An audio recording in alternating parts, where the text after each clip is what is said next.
तीन मिसरे लगे हैं मुलाजा फरमाए कि औलाद 101 थी जो एक लुहार की, औलाद 101 थी जो एक लुहार की, बीवी से बोले ये मेरी दौलत है प्यार की। बीवी का था जवाब अजी रहने दो मियां, इनमें है 100 सुनार की बस एक लुहार की।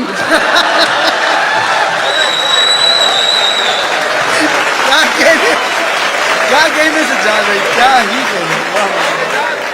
थाम कर हाथ जो धन्नों का मैं एक दिन बोला, तुझको देखूं हूं तो मनवा में कसक हुई बेकरी। थाम कर हाथ जो धन्नों का मैं एक दिन बोला, तुझको देखूं हूं तो मनवा में कसक हुई बेकरी। मुंह पे झापड़ जो पड़ा, गूंज उठा कानों में, प्रेम का छुटिए पटाखा तो धमक हुई बेकरी। अब मुलाजा फरमाए, अब तीन मिसरे लगे हैं मुलाजा फरमाए कि एक बार उसे मैंने बस आंख यूं ही मारी थी, एक बार उसे मैंने बस आंख यूं ही मारी थी, वो बन के मेरी बेगम घर साथ चली आई। अब हाल मेरा यह है 10 बच्चों का अब्बा हूं, लम्हों ने खता की थी सदियों ने सजा पाई।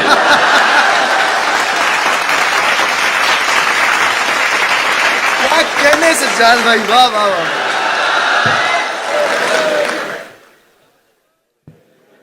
उसको प्रमोशन मिलेगा जिसके बच्चे 3 हैं,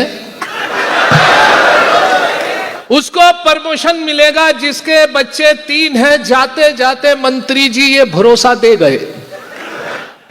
उसको प्रमोशन मिलेगा जिसके बच्चे 3 हैं, जाते जाते मंत्री जी ये भरोसा दे गए। मैंने बेगम से ये पूछा अपने तीनों हैं कहां? मैंने बेगम से ये पूछा अपने तीनों हैं कहां? बोली बेगम जिनके बच्चे थे अपने ले गए।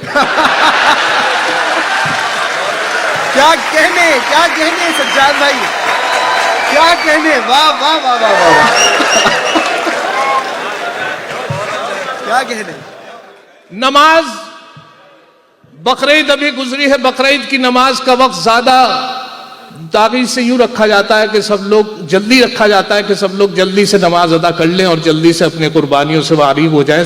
6 बजे से शुरू हो जाता है, 6:30, 7, पौने 7, 7:30 हमारे यहाँ भी 6 बजे का वक्त था। तो देखिए मुझे आंख देर से खुली, भाग के नमाज पकड़नी पड़ी और हालत ये थी कि मुझे था शायद ये था कि शायद ना मिल पाए बाजमाल, लेकिन अल्लाह का शुक्र है पहली रकात से नमाज मिली।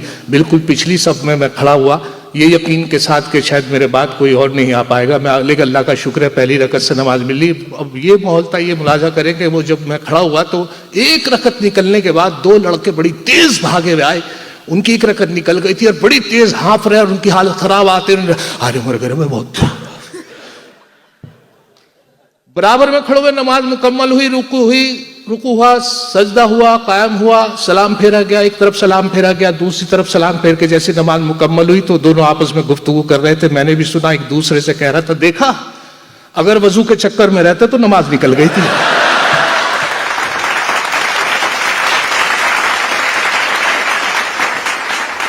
देखते हुए हकले से मुतालिक एक गजल पेश कर रहा हूं जो आप सब लोग पसंद करते हैं, तो हाजिर हुआ हूं पहली मरतबा।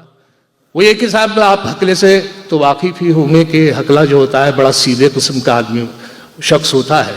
वजह उसकी ये है कि वो बहुत सीधा यूँ होता है कि अपनी बात को वैसे तो खामोश रहता है, लेकिन जब बात करता है तो अटक भी जाता है, तो उस पर हंसते भी हैं लोग। और दूसरा ये कि वो अपनी बात पूरी नहीं कह पाता तो दूसरा आदमी उसकी बात पूरी करता है। जैसे मैं ये जो आइडिया मिला है मुझे हकले का थोड़ा सा, वो ये कि मेरे एक दोस्त है वसीम भाई, वो हकला के बोलते हैं, मेरी साथ रहते हैं।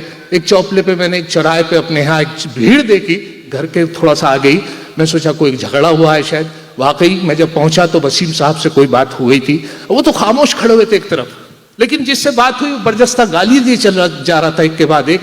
दोस्त होने के नाते ग्रां गुजरा, मैंने उनसे कहा वसीम भाई आप भी 2 गालियां।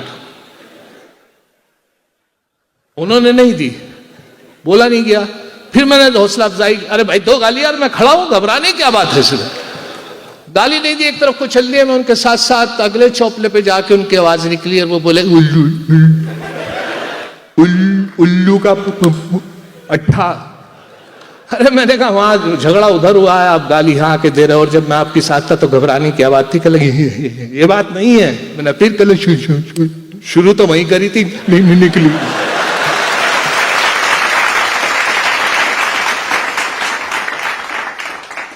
अब मुलाजा फरमाए वो गजल वसीम साहब को किसी से इश्क हुआ, इश्क बिल्कुल वन साइड इश्क, वन साइड यूं के कौन अकेले से इश्क करता, जिससे लड़की से इश्क हुआ उसे मालूम भी नहीं और वो इश्क चलता रहा। और जब उन्हें मालूम हुआ कि कुछ को रिस्पॉन्स नहीं उधर से हुआ तो उनके घर ही पहुंच गए। घर पहुंच के इतने सीधे आदमी कि उनके वालिद साहब से उनका हाथ मांग लिया। पता चला कि साहब उनकी पिटाई की गई, उनके भाइयों ने, उनके वालिद साहब ने खूब पिटाई की। 15 दिन तक मायूस रहे। मैंने पूछा क्या मामला है, तो उन्होंने जो था मुझे बताया कि साहब इज़हारे आरज़ू पे मैं पीटा गया अलग, इज़हारे आरज़ू पे मैं पीटा गया अलग, और बालों का मेरे सर से सफाया हुआ अलग। शेर मुलाजा फरमाए कि मत पूछिए कि कैसी क़यामत गुजर गई, मत पूछिए कि कैसी क़यामत गुजर गई भाई जब उसका मुझको पकड़ ले गया अलग।